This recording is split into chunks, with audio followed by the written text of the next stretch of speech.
made a wartime decision. It's only a matter of time before you find it. What have you done? Holy doodle, here we go. So, no, this isn't a new boy band. I'm here with... This is? Then I better start working on my harmonies. Kevin's the bad one, he's got the earring. I have to start working on my harmonies then. All right, no, I'm here with Josh Vokey, Kevin Hanchard, and Ari Millen from Orphan Black. It's great to have you guys here. Thanks, man. Thank you. It's great to have you here to meet the fans. Have you guys been enjoying the fan reactions at these conventions? Yeah, absolutely. It goes well beyond anything any of us could probably imagine. I mean, the passion and the commitment that a lot of these fans have to the show and to the costumes and to just the storylines is exciting. I think they know more about it than we do. I think so. Yeah. Definitely. Do you all want to stand up though? So Yeah, this row is amazing. Oh yeah, that's awesome. That is super awesome. Who's this? No good? Oh my gosh! Oh, what? What's going on All right, here? okay, so now the boy band's now 5. All right, Kristian Bruun has joined the party. This is a big one He's here. back from his alcohol-induced bender. Well, it's ComiCon. You got to have a bender at some point. Yeah. Of course. Yeah, very important. Now, Kristian, your character last year, Donny, came really big compared to the first season. First season, it seemed like, okay, it seems like this guy? it might be this like a chump? little villainous character, you know. And it turns out, no, you ended up having some of the greatest comedic moments of the season. Now, It's pretty cool. They give me a lot of comedy, which is a lot of fun, and then they also throw in some drama on top of that, which is a great thing to mix in. But for the most part, it's so much fun to, humor things up a little bit, because the show is quite serious and it's very heavy through a lot of the different storylines. But Allison is so funny, and the suburb world is so bizarre and yet relatable at the same time, and it's really fun to just kind of kick it up, get a few laughs going, accidentally kill someone here and there, that's the way it goes, you know? Yeah. And have a shitty day. You know? And always have a shitty day in the suburbs. Yeah. Exactly. Yeah. So many times a lot changes between that read through and then the time we actually get on set and shoot things. There have been times when I've been in makeup and they're like, here's some new lines for the scene you're about to do. I'm like, oh, okay, here we go. And so, things get changed at the last minute. So there are totally new elements and sometimes even new characters and people cut or added that I'm not even going to know about when I get to watch the show. There's so many different plot lines to Yeah. keep track of that it's almost impossible. So yeah, you're best just to stick with your own and then find out later to the fullest. Yeah. The best are when the rewrites for the scenes that you're about to do come and they're the science scenes, so it's a lot of Latin words. It's like, yeah, here you go, man. It's like, oh, great, awesome.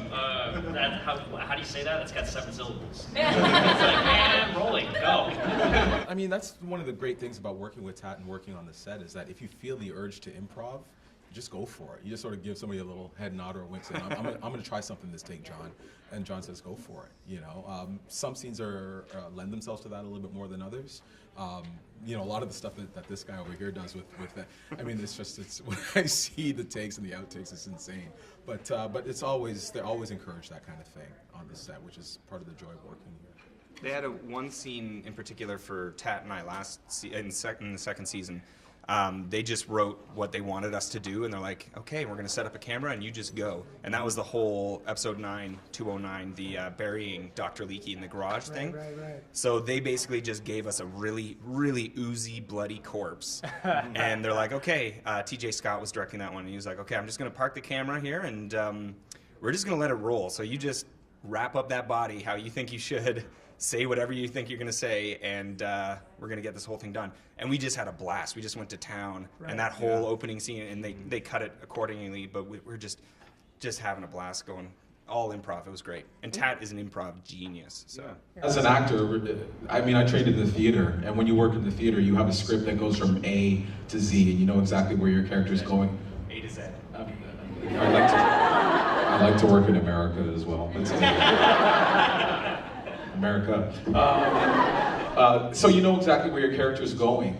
So instinctively you want to ask the writers and the creators, so what's happening here, what's going on, and you don't get the answers all the time. So the challenge becomes finding specificity in the moments that you play without betraying or painting yourself into a corner. And that was a big thing in season 1 when I would ask John and Graham, or I would get direction during scene shooting and say, hey, you know, make him a little more sensitive here. Make him a little prettier here. You know, make him a little more and I said, no problem, I can do all that. Yeah, I did all that. Remember I did all that? Ari, your role, when you were introduced, the fans had no idea how important your character is going to be. Yeah, so when you went in, did they give any inkling of how big the character would become? I knew I had 6 episodes, and so episode 6 came, and I thought I was going to be killed by Paul, and I read the episode, and I wasn't dead, and then as the scripts came, I'm like, what's going on, guys? Graham, what's going on? And then I got a phone call. We were almost done shooting episode 209, and I was told a little bit of news, and then we had to keep it quiet for a week or two until everyone got the script, and then it was madness from there. Yeah, I'd say so. And it seems like season 3 is going to be quite mad for your character. You're going to be all over the place. It won't just be Tatiana popping up here and there. You'll be. She actually got some weekends this year because of it. I think she really appreciated it. Yeah. As Ari showed up in the cast, and we had this character of Mark was scheduled to be terminated. He was scheduled to die in episode 6. In season 2, Paul was going to kill him. It was going to be a kind of like, you know, instead of that, there's a bar scene where they actually meet up. The continuation of that is one dude again, it was mano a mano, and Mark was going to be killed. But then we saw Ari do all these scenes in like episode 4 and 5, and we're like, oh, he's so good. We really like him. We should keep him around. So we didn't kill him. Josh, with the role of Scott, he's kind of he falls into kind of the geeky world. Yeah, he sure does. He gets to get his geek on.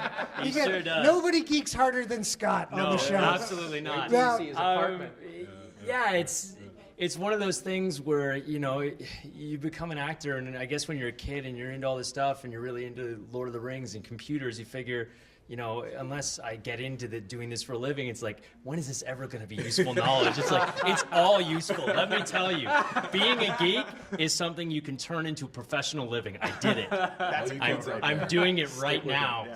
Donny gets more badass. Cool. Scott, we see tons more of Scott in season 3. And we actually get to meet Scott's. We go to your house, yeah. Wait for that. And we get to meet Scott's cat. I don't think that's too much of it. Scott's got a cat? Scott's got a cat. And Art, well, you've got a couple of big spoilers that I can't say. Art, the one thing I can say is that Art goes back onto the police force. Okay. And so that's cool. He's no longer on leave. But I can't say too much about you. And Ari. Ari's birthday for me. I can't say anything about this. I don't know. You get to see him. You get to see lots of them. If you guys could describe in a word what to expect from season 3, what word best describes season 3 to you? What would it be? Oh, jeez. War. War? War. Ari. Ari is my word. I paid it. Ari. Family. Family? Yeah. Deliverance. But like not like the movie Deliverance, because that would be kind of weird if we went that way. Yeah. John Boy? Yeah. We don't have John Voight. We couldn't get him. So for the whole season, they're just going to be going down the river. It's going to be very interesting. All right, well, thanks, guys. I look forward to season 3 of Orphan Black, guys. Thank you.